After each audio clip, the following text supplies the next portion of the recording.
Welcome to Nasdaq Trade Talks. I'm Jill Malandrino, Global Markets Reporter at Nasdaq. Joining us for this segment, we have Michael Conn, Chairman, CEO, and Co-CIO of Zilliqa Capital. Michael, it's great to have you with us. Welcome to Trade Talks. Thank you for having me. Appreciate it. Let's talk about the market sentiment around investing in new next-gen crypto companies amidst the ongoing volatility that we're seeing in this space right now. Sure. I think as is true in all markets, even traditional markets, during down cycles, you have opportunity. And we're seeing the same thing here in Asia. We're seeing it broadly globally as well. And that's both from a retail investment perspective and institutional. And what we're seeing are large banks here in Singapore, such as DBS Bank. They're quite active, launching digital asset ecosystem. Then you have other banks like Nomura and Goldman Sachs also launching products such as that. And then you have kind of large investment houses like Andreessen Horowitz launching, $4.5 billion investment funds, et cetera. So from our perspective, down markets are when you can get the right opportunities at the right price. And so we're actively pursuing that from our own perspective as well. How does Zilliqa Capital view the fintech and decentralized finance ecosystem in ASEAN? Do you see strong potential in the region, and what are your plans going forward? We see tremendous opportunity.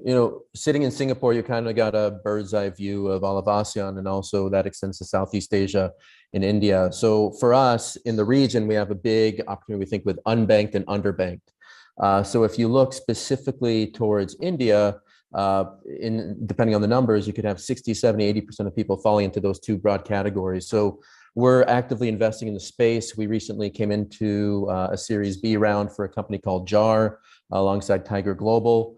And basically this company allows investors with just ₹1 to start investing in digital gold, and then they can scale up from there into other asset classes into and including crypto into the future.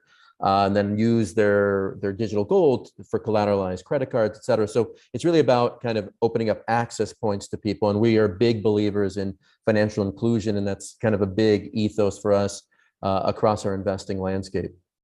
Michael, why do you think Southeast Asia is an ideal hotspot for Web3 to really make a move there? I think generally ASEAN in general is a very young and entrepreneurial space. If you kind of look at most of the countries in the region, entrepreneurship is something that's taken root over time. They're very tech savvy as well. And you've seen kind of rapid adoption across the landscape, both in traditional fintech as well as kind of into DeFi, metaverse, NFTs, gaming, et cetera. So for us, we think that's very strong. If you look at our roots within Zilliqa ecosystem, companies like Unstoppable Domains, Mintable, Switch.io, and others are already rooted there and are helping to monetize both access into the blockchain world, but also at the same time helping to grow the fiat on-ramps into these spaces so people can spend normal fiat cash, dollars, et cetera, and get access to the blockchain. So we're big believers in that, and we really like what we're seeing built here in the region for sure. And finally, do you think increased regulation will help increase or slow down institutional adoption of crypto? It may seem counterintuitive, but for us, we think increased regulation actually will help enhance and build up the space globally and regionally. So, we've seen large scale collapses of companies that have been based in and around the region, whether it's Three Arrows Capital or Terra Luna with Do Kwon, et cetera.